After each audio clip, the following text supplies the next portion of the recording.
Magandang araw mga kaibigan. So ngayon sa video na ito ay ating tatalakayin kung ano ang pinagkaiba ng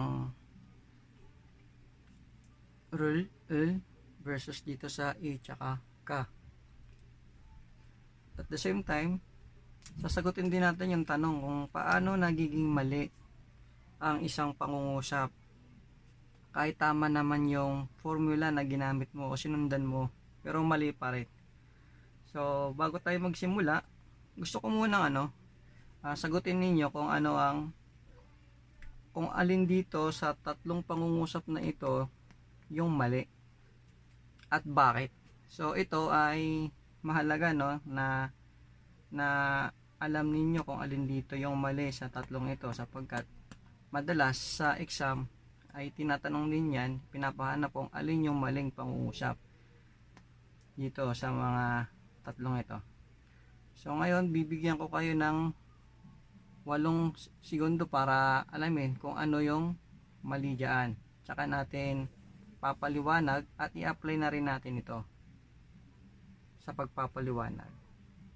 Okay, so pwede nyo nang simulan ngayon.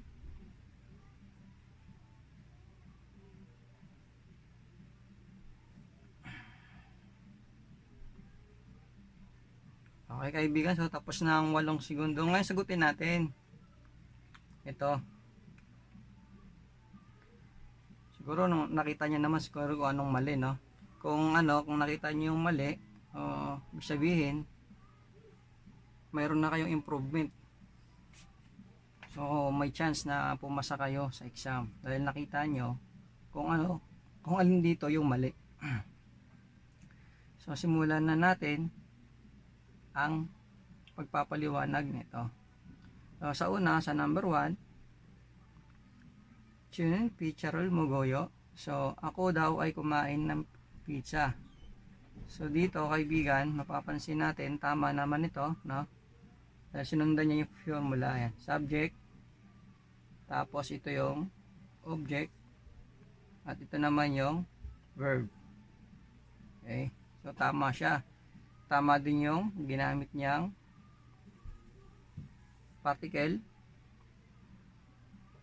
tsaka dito tama din. Ngayon yung pangalawa, titingnan naman natin. Picharul so kuwuyo. Okay, so dito kaibigan, sinasabi na ang pizza raw ay mainit. So ito ay maling sentence. Okay, maling sentence. Ay, bakit siya naging mali kaibigan? Okay, tama naman yung kanyang pangungusap, di ba? Nahuli itong adjective. Kasi ito yung natin, object. So paano naging mali? So sa formula kasi natin, sa pinaka basic natin, papansin natin subject, object, verb. So kaibigan, sa isang sentence dapat alam natin at ano ba ang purpose ng mga particle na ito. Ganon din sa pagbuo ng pangungusap, dapat alam natin kung ano ba ang purpose ng bawat particle na yan. So talakayin natin kaibigan, unahin natin ang pagpapaliwanag dito sa number 1. So dito kaibigan, sa rule, ang isa kasi sa purpose nitong rule na to ay binibigyan din niya ang isang bagay. Halimbawa, itong pizza, ito yung object, di ba? So binibigyan din niya ito na ito ay isang pizza. Ito ang object ng pinag-uusapan natin. Pangalawa, ang pangalawang purpose pa nitong rule na to ay siya ay nagre-receive ng action mula dito sa verb. Okay? Naintindihan niyo ba mga kaibigan? Ang unang, ulitin ko ang unang purpose nitong rule na to, yung object particle na ito, ay ni-emphasize niya o binibigyan din niya ang object doon sa isang sentence upang malaman natin kung ano ba ano ba yung bagay na iyon doon sa iyong pangusap. So dito, alam natin na ito ay object sa sentence dahil nga ginamitan natin siya ng object particle na rule. Pangalawang purpose ng rule na ito ay nagre-receive siya ng isang kilos o paggalaw mula dito sa verb upang makabuo ng tinatawag nating predicate. Okay? So ano ba ang predicate? Ang predicate sa Tagalog ay panag-uri. Okay. Predicate sa Tagalog ay panag-uri. Ano ba ang purpose nitong panag-uri o itong predicate? So, ang purpose lang naman nito ay siya ang tumutukoy o nagsasabi kung ano ang ginagawa ni subject. Okay, so dito ang predicate natin o ang panag-uri natin sa pangungusap na ito ay ito. So nakabuo siya ng tinatawag na panag-uri o predicate sa pamamagitan nitong rule na to. Kasi nire-receive niya yung action na nagmumula dito sa verb. Okay? Tinutukoy niya kung ano ang ginagawa ni subject. Ngayon, sa pangalawa naman, napansin nyo, mali siya. Okay? Bakit mali? Tama naman yung ano niya, kanyang particle. Kasi object naman ito. Okay po. Tama naman ito, object siya. Okay? Object ito. Kaya, rule yung ginamit natin. So, paano nagiging mali? So, ganito kasi yan mga kaibigan. Kaya siya naging mali kasi itong last natin ay isang adjective. Okay? Isang adjective. So, sabi ko kanina, ang pangalawang purpose nitong object particle na to, itong rule na ito, ay mag-receive ng isang action o isang pagkilos na nagmumula sa verb. Okay? Para magkaroon ng tinatawag nating panag-uri o predicate. Okay? So, ang purpose pala nito ay mag-receive ng kilos lamang. Okay? Magre-receive lamang siya ng action o kilos mula sa verb. Ito ay verb. At ito naman ay adjective. So, sila ay magkaiba. Ang verb ay action word. May action, di ba? Action, may action. O kilos. Yan. O may kilos. Sa adjective naman ay wala itong kilos. Walang kilos. Ba? Hindi nagpapakita ng pagkilos o kilos. Kaya, hindi nararapat na gamitin natin itong rule na ito dito sa pangungusap na ito sapagkat ang kakayahan lamang na itong rule na to ay mag-receive ng isang pagkilos na nanggagaling sa verb. Hindi naman ito verb, 'di ba? Ito ay adjective. Si adjective ay walang pagkilos o walang galaw na nangyayari sa kanya. Sa halip, siya ay nagbibigay lamang ng katangian kung ano ang bagay na iyon. Okay, so malinaw na. So ano ang dapat na ano sa kanya? Particle. So ang particle na nararapat dito ay ito, yung ka. Okay? So ito ang dapat, ito yung tama. Pichaga tsuguyo. Okay? So bakit ka yung nilagay natin? Okay. Di ba ano siya? Subject marker.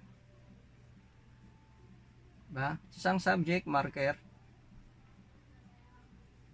Okay, nakaraan tinalakay natin ito. So ngayon, isa ito sa mga katangian ni subject marker, okay? Ang ganito. Ginagamit siya with adjective, okay? Ginagamit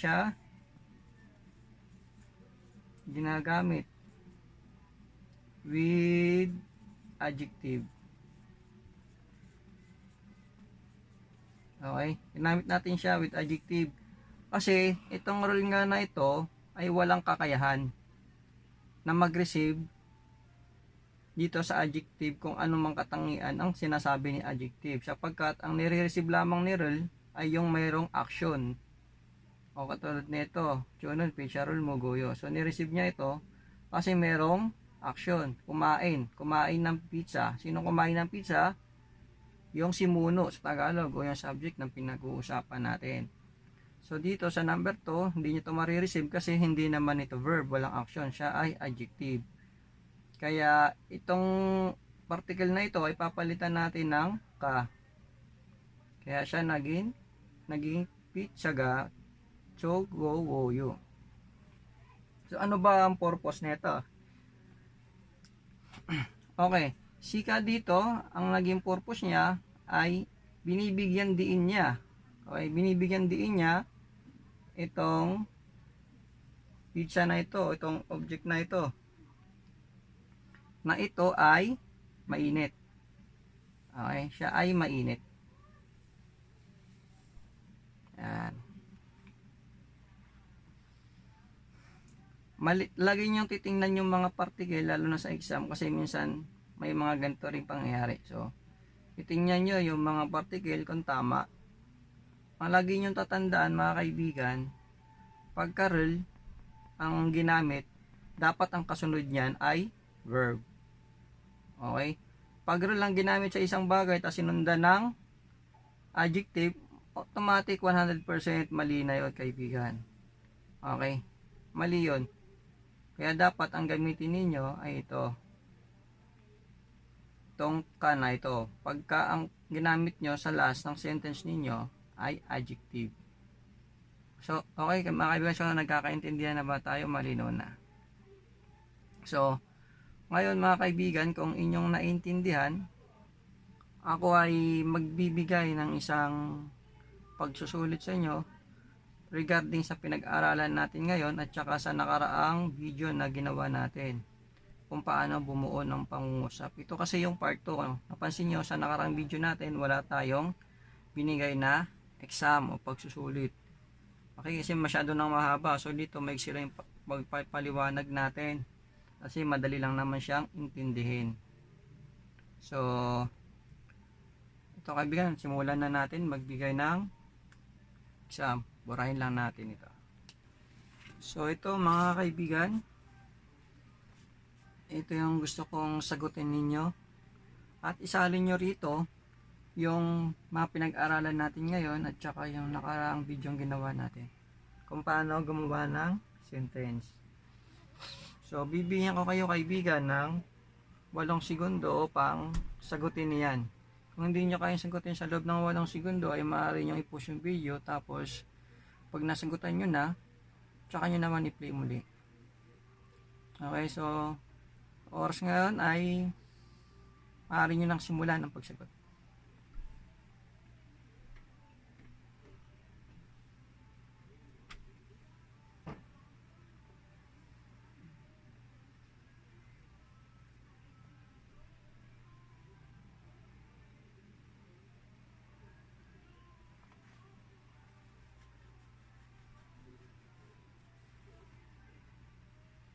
So, okay. Tapos na yung 8 segundo mga kaibigan. Natin ang sagutin. Tingnan natin kung sino ang tumama. So, tingnan natin. Number 1, ang pizza ay malamig. So, sa Korean ng pizza ay pizza din. So, ito siya. Pizza. Tapos, ang malamig sa Korea ay chagawuyo. Natin dito. Chagawuyo. Okay. Malamig. Okay. Iba to dun sa ano sa malamig na tubta Iba to. Okay, so pansinin natin ang sentence natin dito, ang pangusap, ang pizza ay malamig. So alamin natin kung ano ba yung malamig. Ano ba siya? Verb ba siya o adjective? So ang malamig ay isang adjective. Okay, tama, adjective siya. Kaya ang gagamitin natin ay na particle sa kanya ay ka. Okay? Ka. Kasi ito ay adjective. Magiging ano lang yan, magiging lang yan kung ito ay magiging isang verb o mayroong action, di ba? Since adjective ito, wala namang action dito na nanggagaling, siya ay ka. Okay? So, pangalawa, sagutin naman natin yung pangalawa. Ang bagay na iyon ay mainit. Okay, ang bagay naman na iyon ay mainit. Kanina malamig, ngayon naman mainit. Okay, salin natin. So, ang subject natin dito ay ang bagay na iyon. Yun. Yun, oh. Yun, bagay na iyon.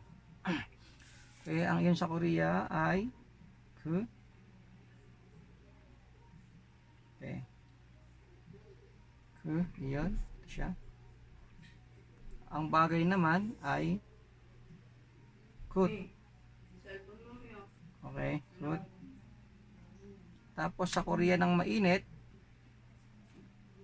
ang mainit ay suguwoyu. Okay, ito natin. Okay. Yan,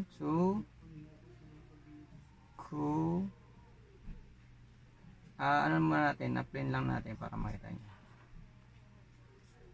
Okay, sugubta. Okay.